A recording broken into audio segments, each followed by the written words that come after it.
Regarde, tu sais, c'est pas parce que je veux impérativement venir soit me justifier. C'est juste pour corriger ton erreur et ce que tu as du mal à comprendre. D'accord, ok. Moi, je le fais pas pour toi. Mets mon temps, s'il te plaît, mets mon temps parce que je veux pas qu'on fasse ça dans le désordre. D'accord. Vas-y, je te donne 5. Ok. Premièrement, c'est que la plupart de mes chrétiens ne savent pas, et vous ne savez pas, les récits de l'Ancien Testament ainsi que les récits du Nouveau Testament n'ont pas le même langage littéraire. Tout chrétien qui veut d'abord maîtriser la Bible n'a qu'à faire un minimum d'études littéraires. Et tous les grands savants, que ce soit Thomas Romer, qui est un spécialiste de l'Ancien Testament, que ce soit William Lane Gray, qui sont des spécialistes de l'Ancien Testament, avant toute approche de l'Ancien Testament, il faut faire une étude littéraire qui va vous permettre de comprendre dans quel contexte, dans quelle réalité on vous envoie. Et Genèse 18 que tu as pris, où tu essaies de t'agripper dessus, donnant toute interprétation, ne tient pas la route. Tu vois clairement quelqu'un qui dit « L'Éternel est apparu à Abraham ». Pour toute personne déjà posée, doit dire, bon, quand on dit l'Éternel est apparu à Abraham, qui relate l'histoire? Qui a vu la scène? Et puis après, tu fais des investigations. Et on s'en rend compte que c'est celui qui a réécrit l'histoire qu'Abraham a vécue, qui donne le ton, qui donne l'ambiance qui peut apparaître. Et je l'ai toujours dit, partout dans la Bible, quand vous voyez, soit peut-être l'apparition d'un ange, d'un humain, et puis on remplace par l'Éternel, c'est juste pour vous faire comprendre que quoi, ce dernier-là quoi, est purement l'envoyé de Dieu et qu'il est purement celui que Dieu a mandaté. C'est ainsi que, quand tu vois, tu prends le Nouveau Testament, lorsque Jésus a fini d'opérer le miracle, il a fini de ressusciter, il a fini de guérir les gens, dans Luc 7, à partir du verset 9 par là, je ne m'abuse, vous remarquez, les gens ont dit quoi?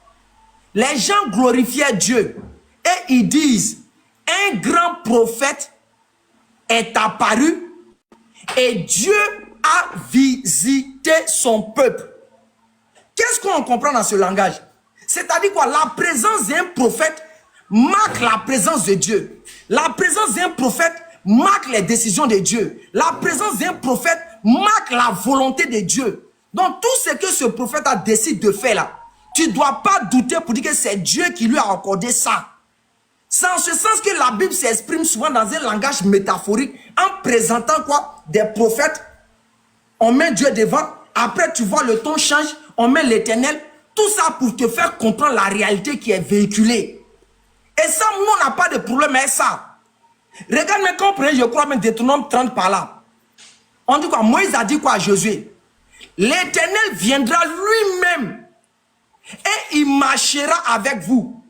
Prenez, je crois, mais c'est Deutéronome 31, mais Deutéronome 32. Moïse dit quoi à Josué? L'Éternel viendra lui-même et il marchera avec vous. La question à se poser, c'est à quel moment l'Éternel a marché avec Josué et puis ils sont partis? C'est à quel moment?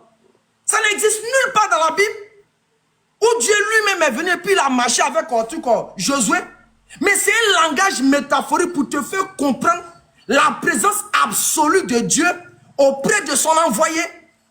Et le livre de Genèse 18 te relate une scène qui s'est passée où il y a eu les mandataires, les gens qui ont été mandatés par Dieu, qui sont venus vers Abraham pour qu'il puisse échanger. C'est ainsi que toute décision qu'ils prennent, c'est Dieu directement qui l'a prise. C'est comme le président de la Côte d'Ivoire, par exemple, dit quoi? Qu'il va amener son représentant. Je prends par exemple, excusez-moi si je rentre dans ce domaine un peu politique. Vous voyez dans la commune d'Abobo, le président a envoyé quelqu'un qui sera un député là-bas. Mais regardez, quand les gens l'ont vu, ils ont vu qu'immédiatement, ils ont vu le chef de l'État. Ils ont vu comme c'est lui qui incarne le chef de l'État là-bas. Mais toute personne sait que ce n'est pas le chef de l'État en lui-même, en chair et en os. Donc c'est comme ça le langage biblique dans l'Ancien Testament. La Bible utilise beaucoup de métaphores dans l'Ancien Testament pour vous expliquer des réalités. Donc le mot apparaît, moi j'ai pas de problème avec ça. Ça s'explique. Mais le seul problème que quoi, vous avez du mal à expliquer à vos frères. Ou bien les gens refusent de comprendre. Sinon ce que je dis là, elle tient la route, monsieur Ménard. Elle a toute sa véracité. C'est quelqu'un qui relate l'histoire d'Abraham en te donnant toute l'expression qui va avec. et toute l'énergie que ça peut donner. Mais ce n'est pas Dieu lui-même en chair et en os qui est venu en train de se promener. Ça n'existe nulle part dans la Bible. Pour preuve, quand Jésus est venu, il a toujours dit quoi? Lui, il est le représentant légal de Dieu. Toute action qu'il fait, c'est Dieu qui fait. Donc, il va essayer de faire avancer le débat sérieux, quoi. Ok, je vais le corriger. Regardez ce que je vais faire. Allez, hein. Regardez, les gars. Je vais taper les moulets de mon petit, là. Regarde. Si je prends, on est dans Genèse 18, hein. Je prends à partir du verset 22. On va lire doucement, sans patience. Les hommes s'éloignaient et allaient vers Sodome. Quand tu prends Genèse 19, tu vas voir, on va te donner l'identité. On dit les deux anges sont allés vers Sodome. Ça continue. Mais Abraham, c'était en présence de l'Éternel. Donc c'est bien clarifié. Les deux anges sont partis et Abraham s'était en présence de l'Éternel. Et vous allez voir. Abraham s'approcha et dit, feras-tu aussi périr le juste avec le méchant? Abraham parle à qui ici? On dit les deux anges sont partis, l'Éternel est là. Abraham lui dit, écoutez, vous allez voir. Peut-être il y a-t-il 50 justes au milieu de la ville. Les feras-tu périr aussi? Et ne pardonneras-tu pas à la ville à cause des 50 justes qui sont au milieu d'elle? C'est les anges qui pardonnent ou bien c'est l'Éternel qui pardonne? Je continue. Regardez, le chaos arrive. Fais mourir le juste avec le méchant, en sorte qu'il n'en soit du juste comme du méchant. Loin de toi cette manière d'agir. Loin de toi celui qui juge toute la terre. Allez, c'est quel ange qui juge toute la terre? Abraham parle à qui? Loin de toi celui qui juge toute la terre. N'exercera-t-il pas la justice? C'est un dialogue direct. Il est là. Il est à sa présence. Verset 26. Et l'Éternel dit, Abraham parle, il dit, et l'Éternel dit, si je trouve dans Sodome 50 justes au milieu de la ville, je pardonnerai à toute la ville à cause d'eux. Ça là, ça c'est dans ta tête. Va faire philosophie. Nous on est factuel. Et nous on dit Amen. Parce qu'on a un Dieu multidimensionnel. Dieu, on ne peut pas canaliser Dieu. Toi tu vas dire à Dieu, tu ne peux pas faire ça. Dieu ne peut pas, mais c'est qui n'est plus Dieu. C'est qui n'est plus Dieu. Je continue la lecture. Abraham reprit et dit, voici, j'ai osé parler au Seigneur, moi qui ne suis que poudre et sang. Abraham parle avec quelqu'un, ce n'est pas un ange. Peut-être des 50 justes en manquera-t-il 5? Pour 5, détruira-t-il toute la ville? Et l'Éternel dit, allez, arrêtez d'être incrédule. Et l'Éternel dit, je ne la détruirai point. Si je trouve 45 justes, c'est un dialogue direct, le frère. Abraham continua de lui parler. Il parle à qui? Et dit, peut-être s'y trouvera-t-il 40 justes. Et l'Éternel dit, c'est quel ange qui s'appelle l'Éternel? Je ne ferai plus rien à cause des 50, des 40. Abraham dit que le Seigneur ne s'irrite point et je parlerai. Peut-être s'y trouvera-t-il 30 justes. Et l'Éternel dit, je ne ferai rien si je trouve 30 justes. Verset Abraham dit, voici j'ai osé parler au Seigneur. Peut-être s'y trouvera-t-il 20 justes. Et l'Éternel dit, je ne la détruirai point à cause de ces 20. Abraham dit que le Seigneur ne s'irrite point et je ne parlerai plus que cette fois. Peut-être s'y trouvera-t-il 10 justes. Et l'Éternel dit, je ne la détruirai point à cause de ces 10 justes. Verset 33, regardez ce qui est écrit, pour vous montrer que c'est l'Éternel qui parlait avec Abraham, ce n'est pas quelqu'un d'autre. L'Éternel s'en alla lorsqu'il eut achevé de parler à Abraham. C'est un ange qui s'en alla. L'Éternel s'en alla lorsqu'il eut achevé de parler à Abraham et Abraham retourna dans sa demeure. Allez, si ça là, tu veux discuter là, c'est ton problème. Ici là, Dieu est venu chez Abraham, il a pris la forme humaine. Nous on dit Amen. On ne parle pas de ton Dieu du courant, on parle du véritable Dieu Hachem, l'Éternel. Il est venu chez Abraham ici. Donc ta philosophie, Dieu est miable, Dieu est temps, il ne peut pas faire ça, ça c'est dans ta tête. Jacques 1 verset 17, tu es chaos, ça ne sait pas ce que ça veut dire.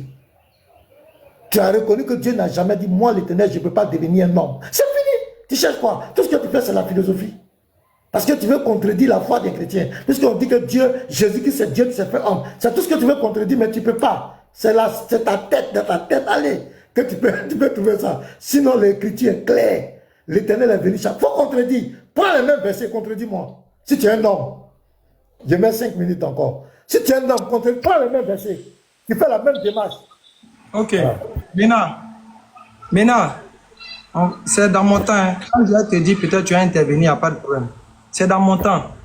Quand on dit l'Éternel dit, je veux savoir qui est en train de dire l'Éternel dit d'abord. Ah, mais c'est le récit de Moïse.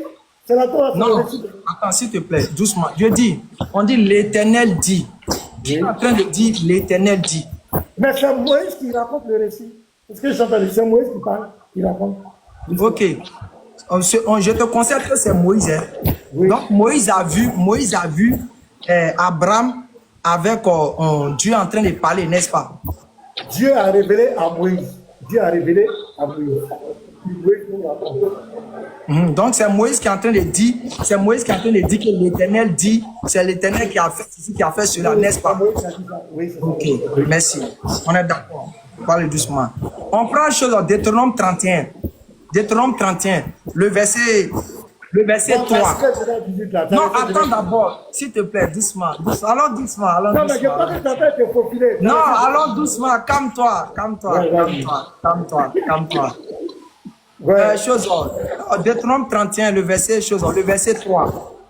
L'Éternel, ton Dieu, marchera lui-même devant toi. Mena. Oui. Que signifie marcher lui-même devant toi? Ça veut dire quoi? Mais ça veut dire que c'est Dieu qui va agir, c'est Dieu qui va intervenir. Non, littéralement, marcher, quand tu attends marcher lui-même devant toi, littéralement, ça veut dire quoi? J'ai dit, le verset dit que c'est Dieu lui-même qui va agir. Non, le verset n'a pas dit Dieu va agir. Le verset dit, l'Éternel marchera lui-même devant toi. Mais le français, quand dit Dieu marche avec moi, ça veut dire quoi? Il faut comprendre le langage biblique. Quand on dit l'Éternel marche avec vous, ça veut dire quoi? Ça veut dire que Dieu est avec vous, il va agir avec vous. Qu'est-ce que ça veut dire? Donc ça ne veut pas dire que Dieu va marcher lui-même comme un homme? Non, c'est pas ce que ça veut dire ici. C'est pas ce que ça veut dire. Chaos. Tais-toi maintenant. Chaos. Les gars, le débat est plié. C'est bon. Les chrétiens, je vous prends un témoin ici. Maintenant, c'est bon, faut te muter, s'il te plaît. Mute-toi, s'il te plaît. Maintenant, s'il te plaît. Les frères, vous avez vu maintenant? Il dit quoi? Ici, quand Dieu dit, l'Éternel marchera lui-même, c'est un langage. Il dit, ça signifie que Dieu sera avec eux. Mais maintenant, ton intelligence te pousse à faire comprendre ici que quoi? Cette phrase où on dit Dieu marchera lui-même, ce n'est pas quoi, c'est une métaphore. Ce n'est pas quelque chose à prendre en chose de façon littéraire. Toi-même, tu reconnais. Simplement, avec cette petite question, j'ai réglé tout ton bruit que tu fais. Mais comme vous n'êtes pas honnête, et comme on est dans un débat interreligieux, vous allez rester dans votre posture. Je vous donne ce droit. Mais moi, au-delà de vous, je m'adresse à tous ceux qui sont intelligents, à tous ceux qui ont compris. Parce que maintenant, vous a déjà expliqué Genèse 18 ici. Dans Deutéronome 31, maintenant expliqué Genèse 18. Maintenant dit que lorsqu'on dit l'Éternel marchera lui-même devant toi, ça ne signifie pas que c'est Dieu qui a marché comme un homme qui est venu. Mais ça signifie Dieu sera là, la présence de Dieu. C'est en cela que je t'ai dit depuis le début, maintenant dans notre échange, quoi? Que lorsque tu vois, la Bible écrit, l'Éternel apparut, l'Éternel vit, l'Éternel voit, l'Éternel marcha, c'est un langage métaphorique dans le but de t'expliquer la présence de Dieu, dans le but de t'expliquer la manifestation de Dieu en ce lieu. Et pour preuve encore dans le Nouveau Testament que j'ai appris encore avec un verset, lorsque Jésus a fini de guérir les gens dans Luc 7, je crois, le verset 1 en bas, qu'est-ce que le peuple qui a vu Jésus guérir les gens, qu'est-ce qu'ils ont dit? Ils ont dit, il glorifiait Dieu. Il dit, un grand prophète est apparu parmi nous et Dieu a visité son peuple. Dieu visite son peuple au travers de ses prophètes. Dieu visite Abraham au travers de l'ange. Dieu visite Abraham au travers de l'ange. Donc quand l'ange est là, ça marque la présence de Dieu. Mes parents chrétiens, si vous voulez, ne me croyez pas. Mais moi, je viens aider ceux qui veulent être aidés. Parce qu'on était dans le christianisme comme vous. Aujourd'hui, nous sommes délivrés. On arrive à comprendre les versets bibliques avec un Saint-Esprit pur et clair. Amona. Attends, où est mon truc là? Je bug ou bien? Oh, qu'est-ce qui se passe? On te reçoit, hein, on te reçoit. Sinon, moi, je peux donner le verset où le Seigneur est venu marcher avec Moïse. Hein. Il a donné ça clair même. Ce qui est écrit là-bas, ils n'ont pas dit à Moïse, ils ont dit à Josué. Dans le verset où Dieu marchait lui-même avec Josué, où il a attrapé main de Josué, ou bien il était devant et puis il partait. Dans le verset, c'est écrit. Il a dit, je vais te donner le verset clair même.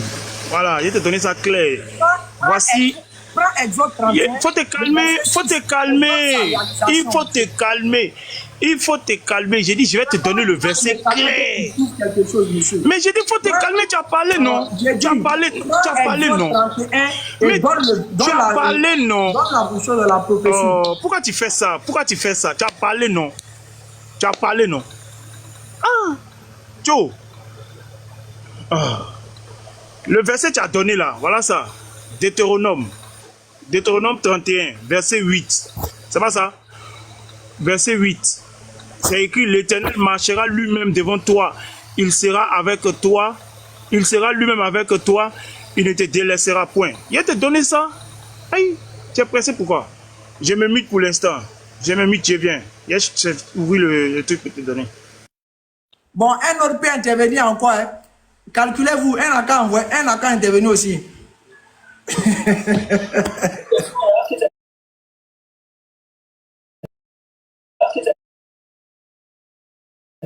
Soit pasteur, soit unique boy, soit lévite, pardonnez, s'il vous plaît. L'autorité judiciaire, tu peux intervenir aussi. Hein.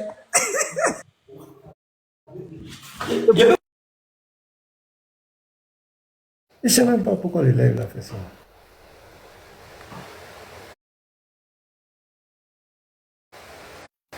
Unique boy peut parler, le pasteur, s'il vous plaît, mettez-vous. Non, mais frère, ils sont pas là d'abord. J'avais bugué là, pardon. Le passé, t'as de parler. Attendez, j'avais bugué ici. Oh, ok, parce que si tu finis, tu me passes la parole, pardon. Attendez, pardonnez, j'avais bugué. Voilà, donc je disais... Maintenant, pardon, on a 10 minutes. Hein. Je vais aller prier tout à l'heure, quoi. On a 10 minutes. Non, il n'y a pas de problème, ça va finir tout de suite. Voilà. Ok, je mets les 5 minutes. Voilà. Allez, vraiment, c'est pas possible. Allez, quand on dit l'Éternel lui à Paris, ça veut dire quoi? Votre intimité. C'est dans mon temps aussi. L'Éternel lui à Paris. Je t'ai déjà répondu. Tu veux qu'il réponde encore à ça?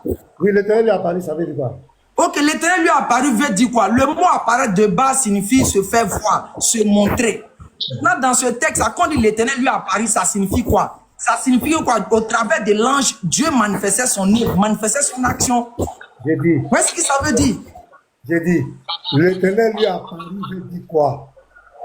Mais je te respecte, tu veux insister. Je dis, dans ce texte, l'auteur du récit est en train de dire que l'Éternel a apparu à Abraham pour te faire comprendre. Oui, ça veut dire ça signifie que quoi? Il y avait la présence de Dieu là. Il y a la présence de Dieu. Comme toi-même, tu l'as dit pour Deutéronome 31, le verset 6. C'est la présence de Dieu.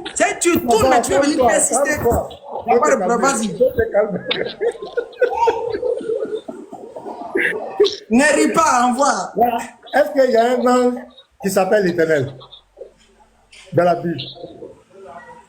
Bon, à ma connaissance, je ne sais pas. Peut-être il y a un verset, je ne sais pas. Bon, selon la Bible, Deutéronome 6, verset 4, il y a combien d'éternels? Dans la Bible, il y a un seul qui est éternel. Il y a un seul éternel, d'accord. Merci beaucoup. Donc, on va voir quelque chose ici. Voilà. Et l'Éternel dit, l'Éternel qui est ici là, c'est quel Éternel? Et l'Éternel dit, c'est dans quel passage tu as pris, puis dit, et l'Éternel dit, bon, je ne comprends pas. Voilà, Genèse 18, le verset 26. Et l'Éternel dit, qui dit? C'est qui? C'est quel Éternel? Dans ce verset, l'auteur du récit est en train de te faire comprendre que c'est Dieu qui est en train de parler. L'auteur du récit. Donc c'est l'Éternel qui parlait ici. Merci. Je continue encore. Je vais prendre quelque chose. Alors, verset 23, le juste avec le méchant, en sorte qu'il y soit du juste comme du méchant, loin de toi cette manière d'agir, loin de toi celui qui juge toute la terre, n'exercera-t-il pas la justice? Allez, qui est celui qui juge toute la terre? À qui Abraham parle ici?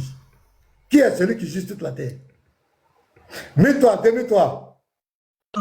Celui qui juge toute la terre, c'est Dieu par essence et par excellence. Maintenant, Dieu peut donner ce pouvoir-là à une de ses créatures, s'il le veut bien. Il n'y a pas de problème à cela. Mais, de la même manière que chose, il a donné certains pouvoirs à Jésus de juger. Il a donné certains pouvoirs à Jésus de juger. Victoire, mécréant. Victoire. Dans un, il vient de reconnaître, l'Éternel lui a apparu. L'Éternel lui a apparu. Parce que vous savez ce qu'il voulait faire. Il va prendre un autre verset pour me distraire. Moi, je suis honnête. Chaque verset de la Bible a un contexte.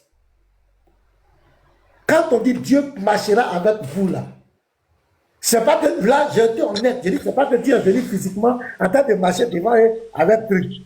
J'ai dit, c'est l'action de Dieu. Dieu va agir au travers. Mais ici, dans faut te calmer. Dans Genèse 18 ici, qui n'a pas touché, parce qu'il n'a pas touché Genèse 18, verset 1 à 33. Est-ce que vous l'avez vu, il a touché? Il n'a pas touché. C'est ça qu'on appelle la rue, la malhonnêteté. C'est-à-dire, on joue avec les pions, et puis il y a des ignorants qui sont là. Allez, bravo, tellement ils sont ignorants. Le texte que moi j'ai pris, Genèse 18, verset 1 à 33, j'ai dit que c'est l'Éternel qui est venu là. Je lui ai posé la question. Abraham dit, je suis ton serviteur. Je lui ai dit, le serviteur, donc, Abraham est serviteur d'un homme ou bien de l'Éternel? Il dit de l'Éternel. Ici, il y a un discours entre direct. Est-ce qu'il a pu nier? Il laisse ça, il s'en va prendre un autre test, et puis il me pose la question, quand Dieu dit marchera, il savait dire quoi? J'explique. Il dit, oh, c'est Genèse 18, tu as expliqué. L'Éternel lui a apparu. Lui a apparu. Ça veut dire quoi? Apparaître, c'est se faire voir. Mais comment il a fait voir? Marcher, ça veut dire quoi? Oh, attends, je vais remettre une minute, tu m'as coupé. Je remets une minute. Je remets une minute. Je remets une minute, tu m'as coupé. Ah ouais, ici, quand tu... Voilà. Voilà, je prends une minute encore. Donc ici, c'est un défi. Genèse 18, verset 1 à 33. C'est l'Éternel qui est venu, qui a pris la forme humaine, qui est venu chez Abraham. Il n'y a pas quelqu'un, Allah ne peut pas contredire ça jusqu'à la fin de ses jours. S'il est garçon, il est devant moi. S'il est garçon, il n'a qu'à prendre le test. On va faire l'étude du test. Il n'y a jamais, c'est l'Éternel qui est venu, ce n'est pas un ange. Il y avait 2 ans, mais au milieu d'eux, c'était l'Éternel. Allah ne peut jamais nier ça jusqu'à la fin de ses jours. Donc son argument que Dieu ne peut pas changer, Dieu ne peut pas devenir l'homme. D'abord, il a dit que Dieu n'a jamais dit ça. Dieu peut c'est chaos. Parce que quand il apparaît, il change de forme. Parce que dans son essence, il est invisible. S'il apparaît, c'est qu'il a changé, il s'est fait visible. Il est venu chez Abraham, il a pris la forme humaine. Je te mets au défi. Prouve le contraire. On va prendre Deutéronome 31. On parle ici de Genèse 18. Prends, conteste devant tout le monde. Faut contester. Prends Genèse 18 là, conteste. Il va te promener. Ok, maintenant, donne mes 5 minutes et puis il a chuté là. Là, on finit ça maintenant. Ok, donc vraiment, d'abord de base, je remercie d'abord tous ceux qui sont là, les chrétiens qui sont là. Sachez, moi de base, je n'ai aucune animosité contre vous. Ça ne peut pas me nourrir, ça ne m'apporte rien. Mais on est dans un truc d'interreligieux, donc on peut parfois se chicoter comme tu dois, mais de base, je n'ai rien contre vous. Maintenant, excuse-moi, est-ce que c'est Dieu qui a apparu à Agar ou bien c'est un ange qui a apparu à Agar? Je veux savoir, s'il te plaît. Dans le verset. Genèse 16. Bon, on va lire. Genèse 16, verset combien? Avec du verset 1 par là, comme ça. Tu vas bouffer mon temps maintenant. S'il te plaît, tu es un pasteur, tu maîtrises ce verset-là, s'il te plaît. Non, je ne faut donner le verset. Faut donner ton verset. C'est Genèse 16. Qui a apparu à chose? Verset combien? Après du verset 1 jusqu'en bas, en tout cas, qui a apparu à chose? C'est trop long. Ou bien tu bloques mon temps et puis on lit le verset. Tu bloques mon temps et puis on lit le verset. Je bloque. Ok. Il y a 4 minutes avant. Ok, tu prends une chose, tu prends Genèse 16 après du verset 10 par là. Bon, quelqu'un donne à ta livre. Bloque d'abord mon temps. Hein. La lecture. L'ange de l'Éternel lui dit, verset 10, hein, je multiplierai ta postérité et elle sera si nombreuse qu'on ne pourra la compter. L'ange de l'Éternel. Ok. C'est l'ange de l'Éternel ou bien c'est Dieu lui-même? C'est l'ange de l'Éternel, c'est l'Éternel. Maintenant, l'ange dit à la suite, je L'ange de multiplierai. l'Éternel, c'est l'Éternel lui-même. Non, il n'y a pas de problème. Il n'y a aucun verset qui dit l'ange de l'Éternel, c'est l'Éternel lui-même. S'il te plaît, Ména. On est tous allés à l'école. Quand on dit la femme de Ména ne signifie pas Ména lui-même. Ça n'a pas de sens. C'est illogique. Donc, on C'est dit l'Esprit de déraisonnable. Dieu. Donc, l'Esprit de Dieu, c'est quoi? C'est pas Dieu. L'Esprit de Dieu, c'est pas Dieu. L'Esprit de Dieu n'est pas forcément Dieu. Ça n'implique pas forcément Dieu. Hein? Je dis l'Esprit de Dieu n'implique pas forcément Dieu. Tu sais pourquoi? Allez, Pourquoi? passe 5 minutes. Arrête de rire, monsieur. Il a t'expliqué. Est-ce que moi j'ai peur? Quand Jésus a guéri les gens, il a dit quoi? Si c'est par l'Esprit de Dieu que je guéris les gens, vous devez savoir que quoi? Le royaume de Dieu est parmi vous. Jésus a dit ça. Oui. Et puis, ça veut dire. L'Esprit de Dieu est parfois utilisé, parfois représenté par l'un de ses anges. L'Esprit de Dieu ne signifie pas, s'il te plaît, l'Esprit de Dieu ne signifie pas forcément Dieu lui-même. Ça peut signifier un ange qui l'appartient, un esprit qui l'appartient. Ça peut signifier ça. Bon, bref, je reviens pour dire maintenant, dans ce verset-là, ce n'est pas écrit l'ange de l'Éternel, c'est Dieu lui-même. C'est faux. Je dis, quand l'ange dit, je multiplierai ta postérité là-haut, c'est l'ange qui va multiplier ça de lui-même ou c'est Dieu qui va multiplier? J'ai dit l'ange de l'Éternel, c'est l'Éternel. C'est pas ma question. C'est pas ma question. C'est pas ma question. Je dis, quand l'ange de l'Éternel dit, je multiplierai ta postérité là, c'est l'ange qui va multiplier ça de lui-même ou bien c'est Dieu qui va le faire? J'ai dit l'ange de l'Éternel, c'est Dieu lui-même. C'est pas ma question maintenant. Est-ce que c'est ma question? J'ai dit, c'est l'ange de l'Éternel, là, c'est l'Éternel. C'est pas écrit là-bas, l'ange de l'Éternel, c'est l'Éternel lui-même. Ce que tu dis n'a pas de sens. Dis, pasteur, trouve-moi. C'est fini. C'est pas grave, c'est pas grave. Bon, famille, le débat a été plié depuis longtemps. Pour tous Je peux te montrer le verset qui dit que... Le Lévite laisse, pardonnez. Premièrement, je suis clair. Premièrement, on va simple. Bon, c'est pas grave. Vous savez, pour tout chrétien, je vous invite à aller relire Genèse 18. Vous allez comprendre que c'est un récit où quelqu'un est en train d'expliquer une scène vécue par Abraham. Donc, qu'est-ce qu'il va faire? Il va mettre toute l'énergie dedans pour vous aider à comprendre le sens. Regardez maintenant, quand il s'agit de marcher, où c'est écrit l'Éternel marchera lui-même devant vous, il ne prend pas le mot marcher comme le sens d'un individu qui marchera. Hein. Il dit non, là, ça signifie que Dieu sera là. Maintenant, quand il voit quelqu'un qui dit l'Éternel a dit, il ne se pose pas la question, il dit, mais quand on dit l'Éternel a dit là, ça vise quoi derrière? Là, il prend ça au sens littéral. En tout cas, le débat s'est fait depuis 8 heures ici. Chacun d'entre vous va rentrer chez lui à la maison, il va se faire sa propre analyse. Ici, chacun peut se jouer aux gens qui refusent, qui contestent. Mais chacun d'entre vous, chrétiens comme musulmans, vous savez qui a été cohérent, qui a été incohérent, qui était logique, qui était illogique dans ce débat. Sur ce, que Dieu bénisse chacun d'entre vous. La vérité reste la vérité. Le mensonge reste le mensonge. Ok, bon, allez, merci d'être venu. C'est une leçon. Hein. Allez, Ivoirien, je suis Ivoirien. Voilà, c'est pour montrer aux gens qu'on peut ne pas être d'accord, mais on peut échanger dans la leçon. On a échangé, il n'y a pas eu d'animosité, il y a eu des petits mots. Allez, faut t'inviter. Il y a eu des petits pics entre nous, mais il n'y a pas d'animosité. C'est pour montrer aux gens que l'interreligieux, ce n'est pas coup de poing, ce n'est pas palabre. Il est venu donner ses arguments, ce qu'il pense sur la Bible. Moi aussi, j'ai donné Ben, ceux qui ont retiré Allah n'a pas été capable de prouver que Jésus n'est pas Dieu. Ça, tout le monde sait ça. Allah a fait étalage de sa compréhension, sa mauvaise compréhension des Écritures. Allah, c'est pas que l'Esprit de Dieu. L'Esprit de Dieu, c'est l'Éternel lui-même. C'est le Saint-Esprit. C'est le même. L'ange de l'Éternel, c'est l'Éternel lui-même. Je te donne un exemple. Regarde, Exode 3. Moïse faisait paître le troupeau de Jéricho, de Jéthro, son beau-père, sacrificateur de Madian, et il mena le troupeau derrière le désert et vint à la montagne de Dieu à Horeb. L'ange de l'Éternel, tu as vu, non? L'ange de l'Éternel lui apparut dans une flamme de feu au milieu d'un buisson. Moïse regarda et voici, le buisson était tout en feu et le buisson ne se consumait pas. Moïse dit, je veux me détourner pour voir quelle est cette grande vision et pourquoi le buisson ne se consume pas. L'Éternel vit qu'il se détournait pour voir et Dieu l'appela du milieu du buisson et dit, Moïse, Moïse, et il répondit, me voici. L'ange de l'Éternel, c'est l'Éternel. Tu peux prendre tous les moteurs de recherche pour interroger. L'ange de l'Éternel, c'est l'Éternel, c'est pas quelqu'un d'autre. Je t'apprends ça aujourd'hui, il faut noter. Donc, ici, nous sommes venus parler, Allah n'a pas été capable. Je lui ai posé des questions, il n'a pas été capable de répondre. Jean 20, verset 28. Je lui ai demandé, allez, quand Thomas dit mon Seigneur et mon Dieu, il s'adresse à qui? Qui est son Seigneur? Allah n'a pas répondu à la question.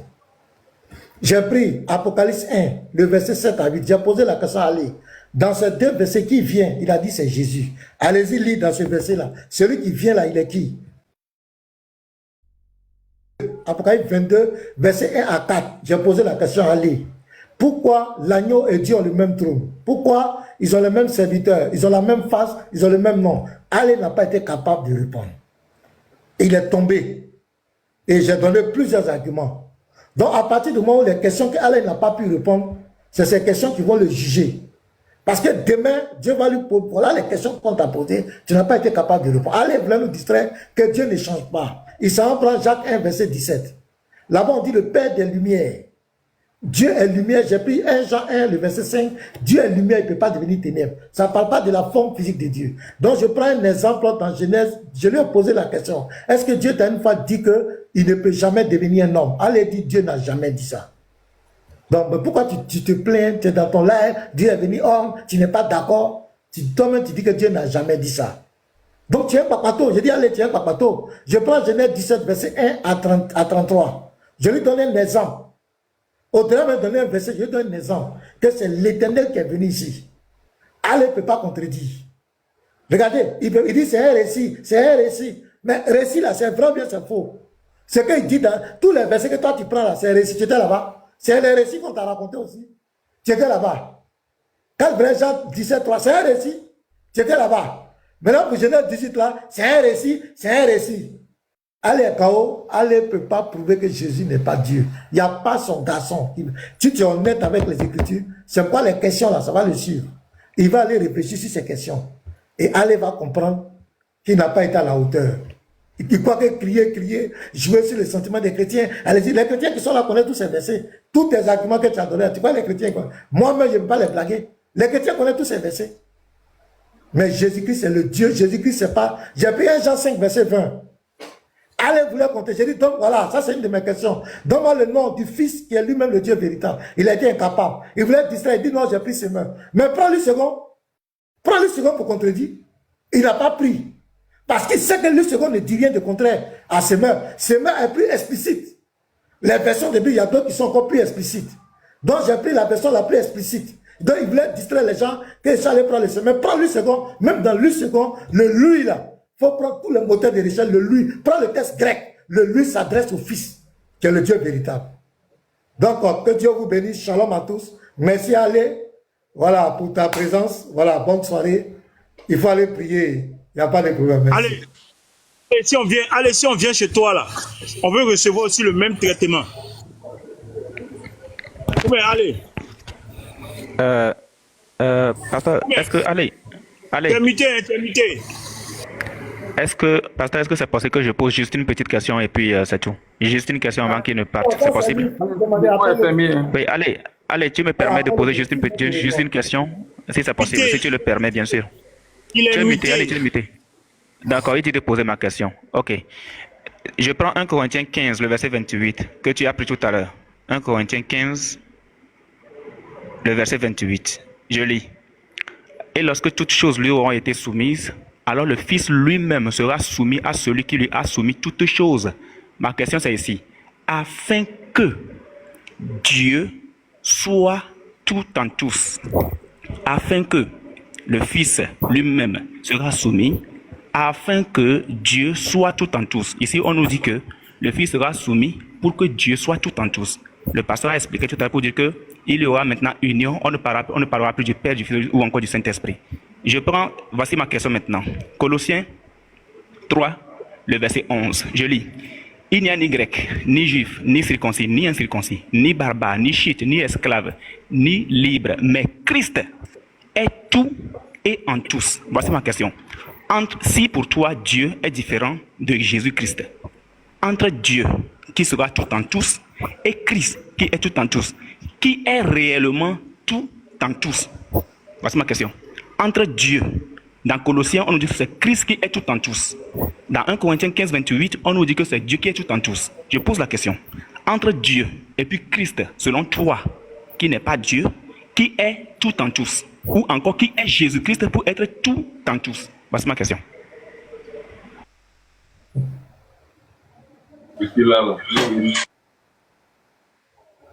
Tu es muté, tu es muté, tu es muté.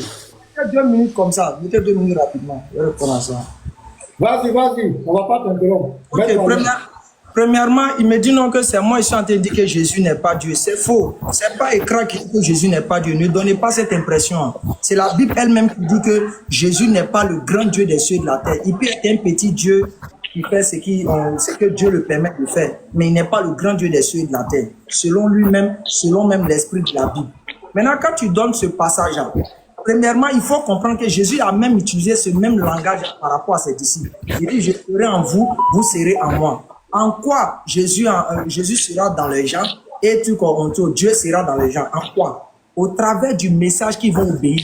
Parce que Jésus a dit dans Jean 15 à partir du verset 10 par là, si vous demeurez dans ma parole, vous serez mes disciples. Et le Père qui m'a aimé va vous aimer aussi en retour. En d'autres termes, quand ils vont mettre la parole de Dieu en pratique, ils seront en l'incarnation vivante de quoi? De la parole que Jésus a envoyée de la part de Dieu. Parce que les paroles que Jésus a envoyées, ce n'est pas pour lui, mais c'est pour Dieu. Donc, dès qu'ils obéissent à cette parole, ils obéissent immédiatement à Jésus. Ils appliquent le comportement de Jésus parce que Jésus ne peut pas donner une parole sans l'appliquer. Il applique le comportement de Jésus et au même moment, ils appliquent en même temps cette volonté de Dieu. Donc, il y a une hiérarchie. C'est dans ce sens que Jésus sera en vous, Dieu sera en vous. Au travers de quoi? Son message qu'il a laissé. Maintenant, tu as pris 1 Corinthiens 15 et après, fallait être honnête. Tu dis, qui sera soumis à qui à la fin des temps? Le verset n'a pas dit le Fils sera soumis à lui-même. C'est écrit que ton Dieu sera dans les cieux là. Ton Dieu sera soumis à nos dieux. Je ne sais pas quel est ce débat qu'on fait encore pour se fatiguer là. Donc, c'était un peu ce qu'on pouvait dire quoi. Donc, si vous avez quelque chose à dire, vous dites qu'il y a parti. Ok, merci beaucoup. Donc, vous venez de découvrir que le monsieur n'a pas répondu à ma question. Ma question, c'était de savoir qui est donc Jésus pour être tout en tous au même titre que Dieu, selon 1 Corinthiens 15, verset 28. Parce qu'il faut que le Fils soit soumis, et le pasteur a expliqué, il faut que le Fils soit soumis pour que Dieu soit tout en tous. Et là, dans Colossiens 3, le verset 11, on nous dit que c'est le Christ qui est tout en tous. Ce qui veut dire qu'en réalité, ce Dieu-là, qui doit être tout en tous, n'est autre que le Christ lui-même. Maintenant, je chute par ici. Voici ma toute dernière question et je me mute. Allez, merci d'abord pour l'échange une fois encore. Ça a été très posé. Voici ma dernière question. Que veut dire Dieu est le même hier, aujourd'hui et éternellement? Dieu est le même hier, aujourd'hui et éternellement. Je parle de Dieu. Oui, que veut dire Dieu est le même hier, aujourd'hui, éternellement? Premièrement, quand on dit que Dieu est le même hier, aujourd'hui, éternellement, ça prend tous les sens qu'il peut impliquer. Par rapport à l'essence de Dieu. Hier, Dieu est celui qui ne meurt pas. Aujourd'hui, Dieu est celui qui ne mourra pas. Éternellement, c'est celui qui ne mourra jamais. C'est dans toutes les situations, dans toutes les conditions, Dieu, dans ce sens, dans son essence, ne peut pas mourir. Maintenant, concernant maintenant son message, sa parole, hier, la parole de Dieu qui dit non, qui va faire peut-être telle chose, que ce soit aujourd'hui et éternellement, cette parole va toujours demeurer. Ça prend en même temps la parole, le message de Dieu, et ça prend en même temps l'essence de Dieu. Bon, en d'autres termes, si hier, Dieu ne meurt pas, aujourd'hui, il ne va pas mourir, dans l'éternité, il ne va pas mourir. Donc, dans ces trois conditions-là, s'il meurt dans un, il ne peut pas, il n'est pas ce Dieu-là. Et selon vous, votre fameux Jésus est mort dans l'une des trois catégories. Si hier Jésus était Dieu, aujourd'hui, quand nous parlons, selon vous, il est mort. Et après, il est ressuscité pour aller au ciel. Donc, c'est clair. Voici comment ce passage s'explique. Ça a été déjà même employé par Jésus. Ça va? Ça va? Ok, donc est-ce qu'un homme peut être le même hier, aujourd'hui, éternellement? Un homme? Oui, un homme peut être ainsi. Hier, aujourd'hui et éternellement. Oui. Par rapport à quoi? Par rapport du fait qu'il soit d'abord, moi, quand hier, j'étais écran du fait que soit peut-être je faisais ma vie. Aujourd'hui, je suis écran. Quand j'ai mouru là, ma vie que j'ai menée, mon état d'homme que j'ai mené là, Dieu peut-être va prendre ça pour me mettre au ciel là-bas. Ça n'a pas de problème. C'est selon le contexte qu'il faut comprendre ce sens-là. Quand on dit il est le même hier, aujourd'hui et éternellement. Donc Jésus, merci. Il est homme hier. Dieu l'a envoyé hier. Dieu l'envoie aujourd'hui. Et dans le ciel encore, il sera encore petit à côté de Dieu. C'est tout. Merci beaucoup. Alors, il faut comprendre que il y a ce que tu appelles l'immuabilité de Dieu, c'est parce que tu ne le comprends pas. L'immuabilité de Dieu ici, c'est pour dire que Dieu ne change pas. Quand tu prends Malachie 3, le verset 6, on te dit que car je suis l'Éternel, je ne change pas. Quand tu prends Somme 10, le verset 26, le verset 21, on te dit ils périront, mais toi tu subsisteras. Tu restes le même. Et c'est la même chose qui a été dit dans Hébreu 1. Quand tu lis Hébreu 1, c'est dit de Jésus, toi le Fils, ils périront, mais toi le Fils, tu subsisteras. Ils périront, qui périra? Nous tous on pourra périr, tout le monde pourra périr, mais le Fils, lui, il ne périra jamais, il restera le même. Donc l'immuabilité de Dieu ici concerne ce que nous appelons son caractère moral, ça c'est clair. Sa sainteté, sa justice, sa fidélité, sa bonté ou encore sa vérité. Ça c'est ce qu'on appelle l'immuabilité de Dieu. Quand tu prends tout à l'heure, vous avez pris Jacques 1, le verset 17, où on dit le Père des Lumières, chez lequel il n'y a ni changement ni ombre de variation. Dans Nombre 23, le verset 19, la Bible le dit clairement, Dieu n'est point un homme. Et cette partie-là, Garizim, il faut que tu nous rappelles cette partie-là. Il a confirmé qu'il n'est écrit nulle part dans la Bible où il est dit que Dieu ne peut pas, s'il te plaît, il faut te muter, ça fait un bruit.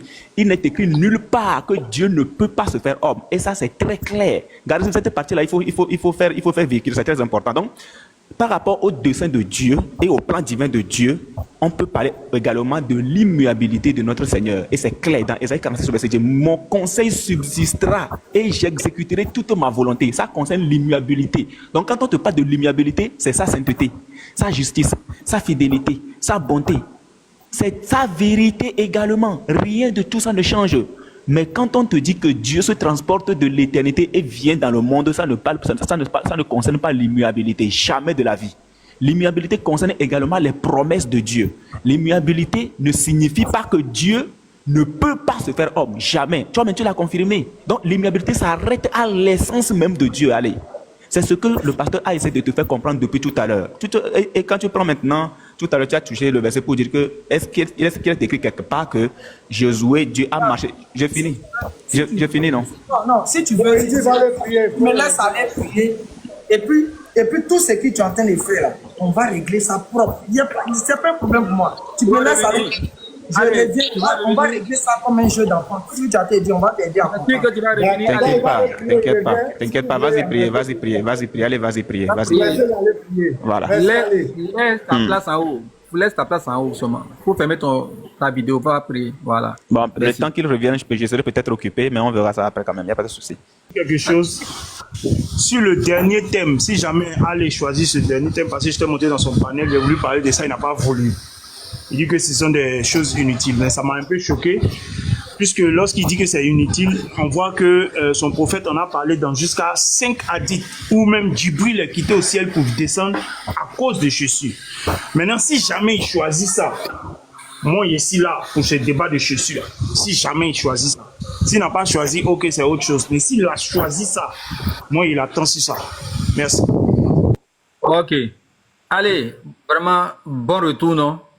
Merci pour le respect que tu accordes à ce panel, en fait.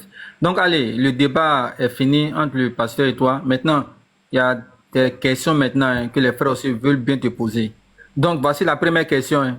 il y a des personnes qui demandent un débat avec toi, un débat public dans la rue. C'est la première question. Qu'est-ce que tu dis de ça? Il a donné 5 thèmes, tu dois choisir un thème dedans. Si tu veux bien répondre, c'est la première préoccupation.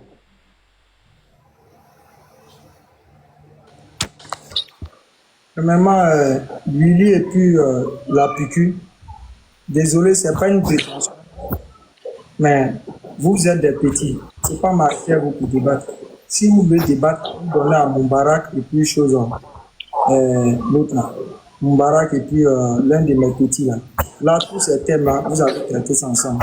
Il ne faut pas m'arrêter devant vous pour débattre parce que je ne sais pas avec vous là, j'ai dit quoi. Sachant que vous êtes tous mes petits dedans. Si je dois débattre en tout cas avec l'un de vos aînés, il y a trop des enfants. Il n'y a pas tant de ça avec vous. Je vous donne Moubarak. Plusieurs fois quand vous partez, toi lui-même tu sais pertinemment que depuis quelques moments, toi et moi-même pour se croiser, même pour parler, même on fait tout ça. Quand tu arrives, ce sont les petits dont tu débattes. Donc, si tu veux débattre tes 6 thèmes là, tu vas voir les Moubaraka, tu échanges avec eux, ce que tu as dit, tu vas dire, toutes tes bêtises que tu as dit, lui aussi il va te répondre à la hauteur. Parce que honnêtement, excuse-moi de te dire, c'est pas une prétention. Honnêtement, les gens qui me suivent, que j'ai entendu aujourd'hui qui me suivent, ça fait que je peux plus me rabaisser à un certain niveau de débat. Parce que quand je débat avec vous là, je sais comment vous allez, votre langage. Donc, Moubarak va gérer ça. Si vous êtes prêts, on programme c'est un Moubarak. Il s'occupe bien de vous.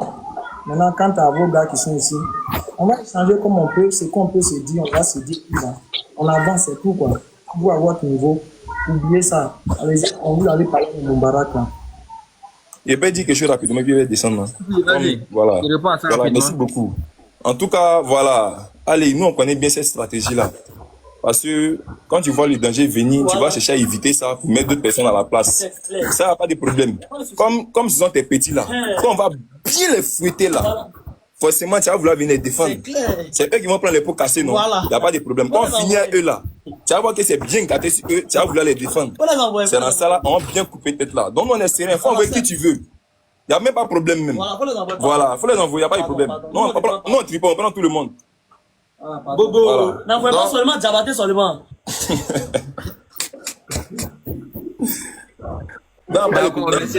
Merci beaucoup. Merci. Donc, allez, en fait, il y a une question qui a été posée aussi par le frère Unique Boy. Voilà, il a dit, vu que tu dis que tu veux les paroles de Jésus-Christ, voici sa question qu'il a posée.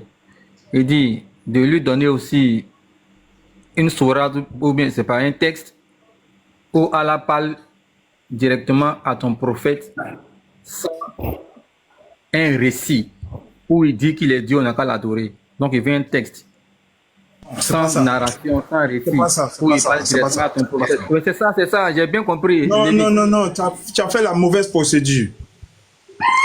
Allez, si on se base sur les propos uniquement et exclusivement de Jésus, on ne peut pas prouver que Jésus est Dieu. Donc, Unique Boy dit aussi, partant de ce postulat, on veut aussi les paroles de Allah sans récit à ton prophète où il dit qu'il est Dieu. Parce que sans ça aussi, même chose que tu as dit pour Jésus là, on va dire la même chose aussi. Que sans les propos de Allah aussi, à ton prophète, sans récit, bien évidemment, Allah aussi n'est pas Dieu parce qu'il n'a jamais fait ça. Donc, partons sur ce postulat-là. C'est sur ça qu'il a posé sa question et puis il est parti. Maintenant, s'il est là, il peut lui-même reformuler. Ça marche, merci. Boy. Merci beaucoup. Oui, heureusement, je suis encore là pour le moment. Alors, voici ma question. Comme le Lévite l'a dit, tout à l'heure, tu as dit que s'il faut se baser sur les paroles, les propos de Jésus lui-même, personne ne peut prouver qu'il est Dieu. Mais nous, c'est ce que nous avons toujours eu à faire. Nous avons toujours démontré par les paroles de Jésus lui-même qu'il est le véritable Dieu et qu'en dehors de lui, point de divinité. C'est clair. Maintenant, voici nous notre question. Montre-nous dans le Coran un seul verset où Allah parle à ton prophète. Je dis bien, un verset où Allah lui-même, il parle à ton prophète sans récit. Nous ne voulons pas des récits de Djibril. Un verset où Allah lui-même parle à ton prophète et lui dit, je suis Dieu, adore-moi. Un verset dans le Coran. Clair. Voici la question. Merci beaucoup, Nick Boy. Allez, si tu veux bien nous aider à comprendre.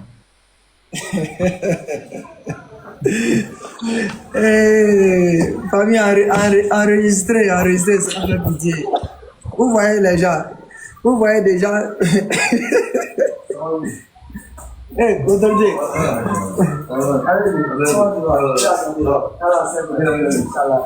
Amina. Donc, je reviens rapidement, famille. Vous voyez, au lieu de chercher à justifier par les propres textes que Jésus est Dieu de façon claire avec les propos de Jésus, il se jette dans le Coran et il dit non, il faut me donner choses dans le Coran sans récit, où Allah a dit, a parlé directement à Mohamed, je suis votre Dieu, je suis ceci, je suis cela. Je te donne le verset aujourd'hui, toi-même tu vas lire ça. Toi-même tu vas lire, et puis tu vas expliquer. Je n'ai même pas dit un mot d'air. Anyboy, prends le Coran.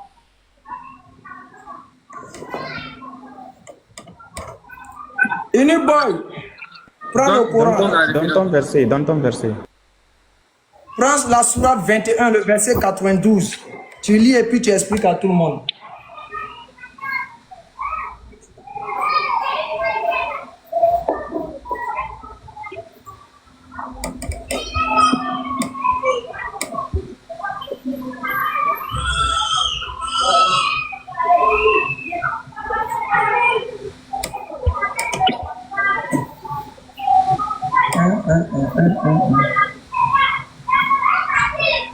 C'est moi écran.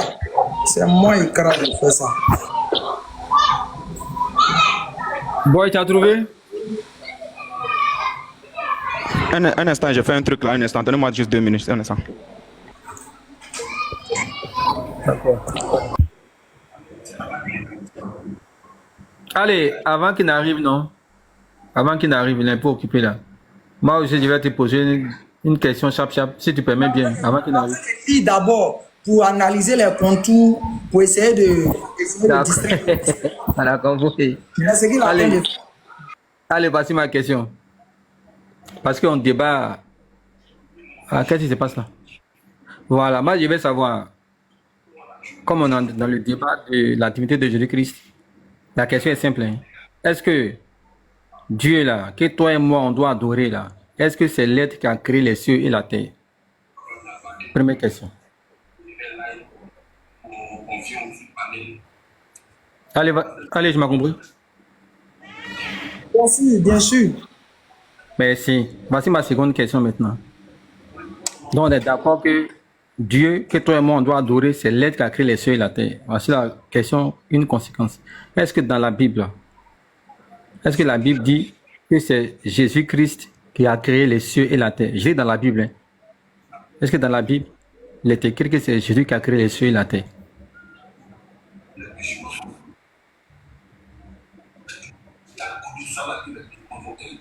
Ton micro est fermé.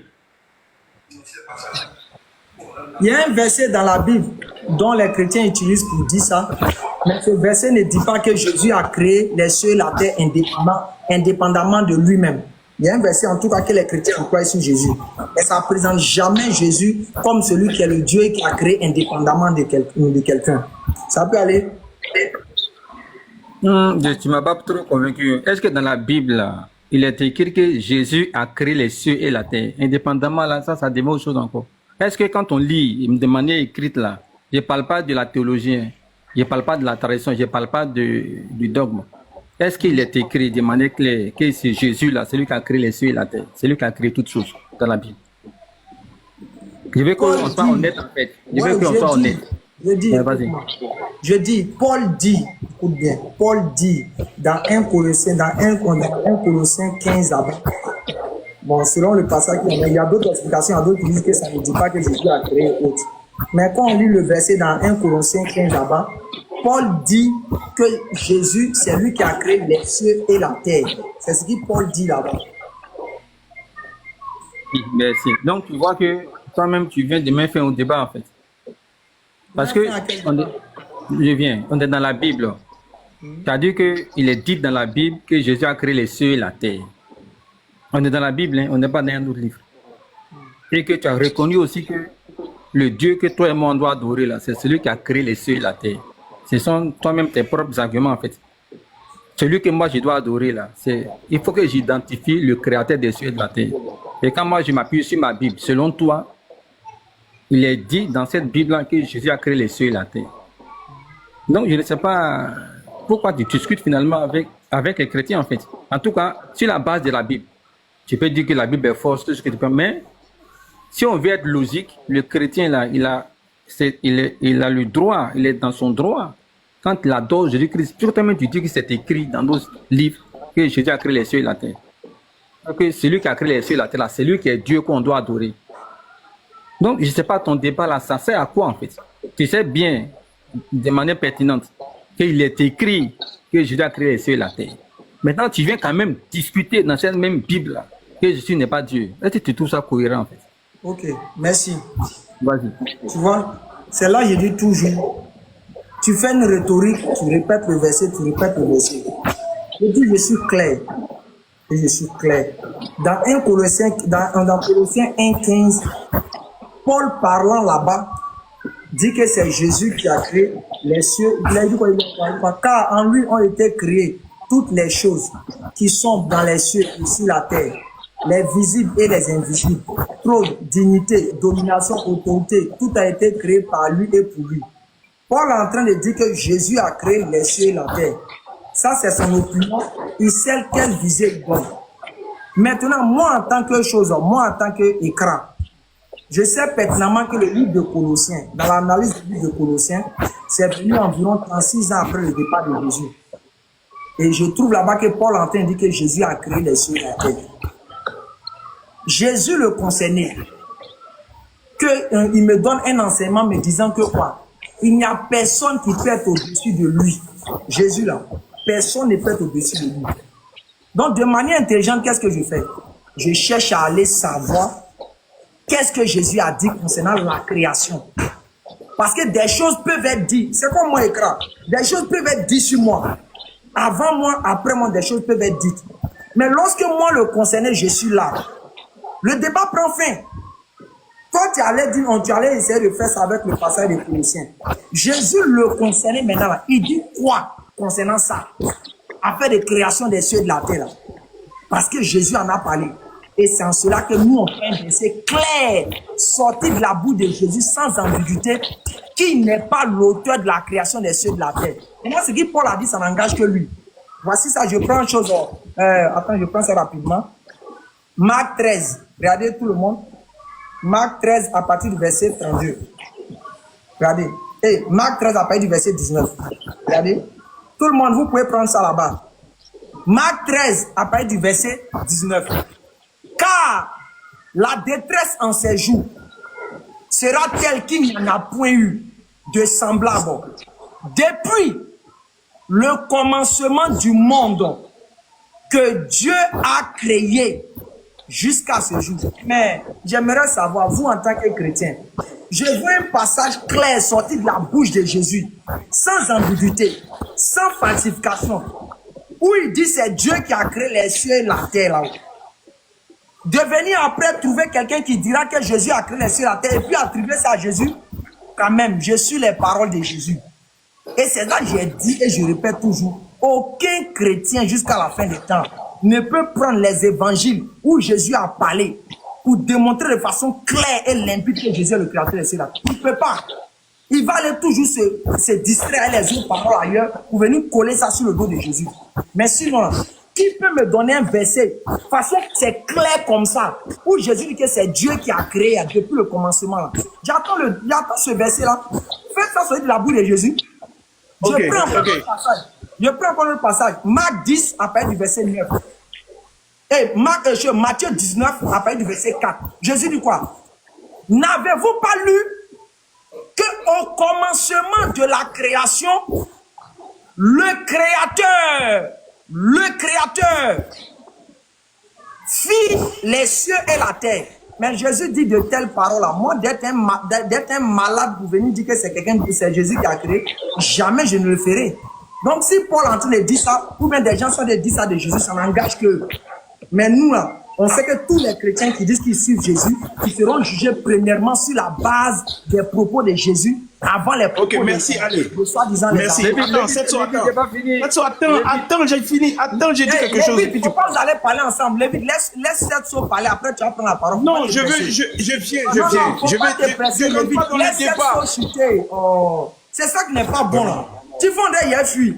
Setso est là, il a commencé, laisse-le aller dans son ambiance. Vas-y, Setso. Merci. Allez. Tu as lu un texte.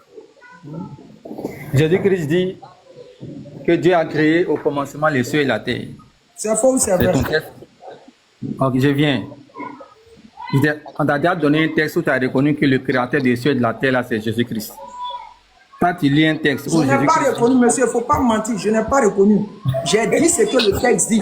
Non. Mais c'était ça, non? Toi, tu es un juriste. Dans la Bible, là, Paul a dit que... rectifie ça. Parce que quand vous faites vos enregistrements, vous savez de quoi vous visez. Il faut dire clairement que je t'ai présenté un texte où tu as dit non, que le texte dit. C'est comme ça, il faut parler français. Sinon, moi, si j'ai reconnu que Jésus est Dieu, il est resté encore de l'autre côté. Il ne faut pas dire que j'ai reconnu. Rectifie la parole. J'ai pris le texte que tu as dit et puis j'ai parlé. Non, allez, la question était simple. Est-ce que dans la Bible, je ne dis pas selon toi, mais selon ta prière musulman, est-ce que toi tu peux dire que Jésus-Christ est créateur? Non. Je dis dans la Bible, là, est-ce que la Bible dit que Jésus a créé les cieux et la terre? Tu m'as dit oui. En quoi est-ce que j'ai inventé quelque chose?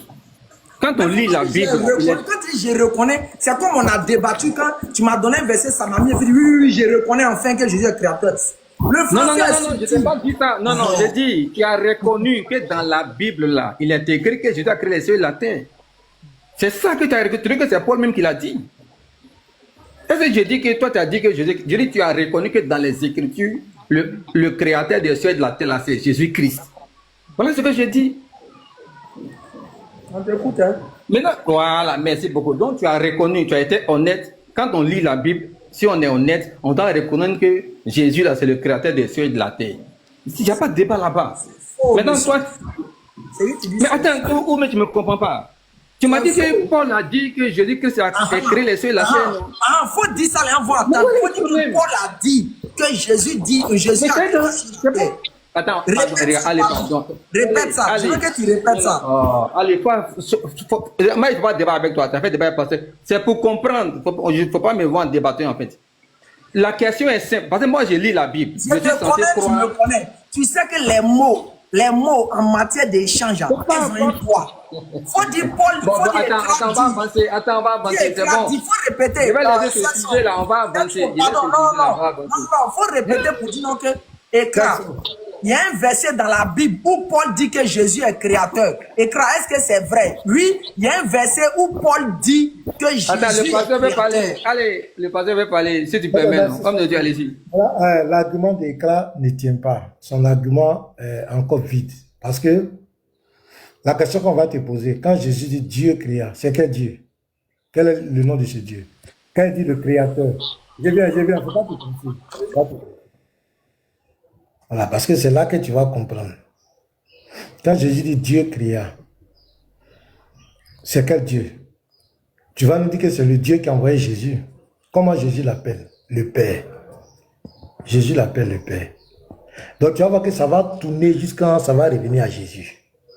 Donc ce que Paul dit, Paul ne ment pas. Parce que tu as dit le créateur là, Jésus l'appelle comment? Le Père. Dieu là, c'est qui? Jésus l'appelle le Père. On a posé la question à Jésus, le Père là, c'est qui? Est-ce que la question de Dieu n'a pas été posée dans la Bible? Honnêtement, allez. Est-ce que la question de savoir qui est ton Père là? Qui est ton Père? D'abord, est-ce que tu es d'accord avec moi que le créateur dont tu as parlé, le Dieu dont tu as parlé, ce n'est pas le nom de quelqu'un, mais Jésus les a édifiés et a identifié le créateur et le Dieu là par son Père. Mais est-ce que la question, tu dis tu aimes les propos de Jésus, est-ce qu'on ne va pas aller lire la question qu'on a posée à Jésus? Parce qu'on lui a posé la question. Il a parlé du Père. Tu veux comprendre le test? On va prendre le test. Parce que Paul n'a pas menti. Paul n'a fait que... Voilà. Donc, le Dieu qui est créateur, le Père, tant, c'est qui? C'est Jésus l'appelle le Père. Même tous les versets où tu dis le Dieu, le Père de Jésus, tant, tout ça. On a posé la question à Jésus. On va faire l'analyse du test. Jean 14. Le Mais verset... après, le gars là, il n'a qu'à lire mon verset coranique, on va avancer. Ou bien bon, après. Ok. Non, après, je vais lire. Après, je vais lire. Voilà, c'est pas ça fini là. Je suis un peu occupé. Je serai à vous tout à l'heure. Allez, t'inquiète, je serai à toi tout à l'heure. Je suis un peu occupé. Allez, si le passage fini là, maintenant je vais lire. Voilà, donc je dis, on va parler du Père, Créateur, Dieu, tout ça là, c'est le Père. C'est lui qui a envoyé Jésus, c'est le Père. Celui qui est plus grand que Jésus, c'est le Père. Celui qui connaît tout, c'est le Père partout. On a posé la question à Jésus. Jésus a parlé du Père là. Donc on va analyser ça, les frères. Est-ce qu'on est d'accord? Je prends Jean 14. Tout le monde, prenez vos Bibles. Prenez la Bible. Ils disent que nous, on aime faire la philosophie. Prenez la Bible, les frères. On va analyser. Si vous me connaissiez, vous connaîtrez aussi mon Père. Mohamed ne peut jamais dire ça. Ton prophète peut jamais. Il n'y a pas un prophète qui peut parler. Il n'y a pas. Il n'y a pas un prophète. C'est un prophète qui dit ça, le feu va le foudroyer en même temps. Un prophète ne peut jamais dire ça. Si vous me connaissiez, vous connaîtrez aussi mon Père. Et dès maintenant, vous le connaissez et vous l'avez vu. Donc Jésus ouvre une parenthèse par rapport à son Père depuis il parle. Le Père qui est créateur, le Père qui m'a envoyé, le Père qui est plus grand, le Père qui est Dieu, qui a toutes choses. C'est de lui que Jésus parle ici. Il entend les présenter. Quand il a dit ça, Philippe lui dit, Seigneur, montre-nous le Père et cela nous suffit. C'est le créateur. C'est pas lui le créateur, le Père. C'est pas lui le créateur de toutes choses. Verset 9. C'est le verset où Jésus n'a pas parlé avec parabole. Il a parlé de façon directe. Parce que la question était directe. Philippe ne lui a pas dit, montre-moi le représentant du Père. Montre-moi celui que le Père a envoyé. Non, il dit le Père. Ce n'est pas de la comédie. Jésus lui-même, quand il a engagé, il n'a pas parlé du représentant du Père. Il dit, si vous me connaissez, vous connaîtrez aussi mon Père. Et dès maintenant, vous le connaissez et vous l'avez vu. Il ne parle pas d'un représentant. Philippe lui dit, montre-nous le Père et cela nous suffit. Écoute, allez. Tu dis, tu vas aller au paradis, non? D'ailleurs, mais je ne sais pas ce que tu cherches dans l'histoire. Un Dieu qui te promet en fait climatisé. Jésus lui dit, il y a si longtemps que je suis avec vous et tu ne m'as pas connu, Philippe. Allez, Philippe voulait connaître qui? Philippe n'a qu'à lui montrer qui? Le représentant ou bien le Père? Réponds-moi, ouvre ton micro, réponds-moi, allez, pardon. Philippe voulait connaître qui? Philippe disait, on lui montre qui, honnêtement? Philippe disait qu'il voulait connaître le Père. Le représentant, est-ce que c'est le représentant du Père qui l'a demandé? Je dis, Philippe voulait dire qu'il voulait connaître le Père. Et Jésus lui a fait comprendre que lui, il est le représentant de Dieu. Non. C'est clair. Laisse-moi expliquer. Bon, fini et puis je prends la parole. Allez, pardon. Vas-y. Voilà, donc on est d'accord tous ici que Philippe, d'abord au verset 7, Philippe ne parlait pas, Jésus ne parlait pas des représentants de... Non, non, non. Il a parlé de son Père, le Père. Si vous me connaissez, vous connaîtrez aussi mon Père. Il n'est pas en train de parler. Philippe lui dit, je veux le Père, la montre le Père. Il n'a pas dit représentant. Jésus n'est pas un comédien. Regardez la réponse. Attends, j'ai parlé aussi. Attends, j'ai fini. Ah, si on avait mis le temps, c'était pas mieux. Je sais que quand je parle, ça te plaît. Tu es content, ton cœur me bat dedans. Tu dis, le pasteur, là, vraiment, il parle bien. Je sais ça. Allez. Je t'assure, je sais ça. Ça dit toi en secret. Même tu as dit à ta femme en secret que, ah, ma femme, il y a un pasteur sur TikTok là. Quand il parle, je suis content. Il est vraiment bien. Seulement, je ne suis pas chrétien. Sinon, lui là, si j'étais chrétien, il allait mon partenaire même. Je sais ça.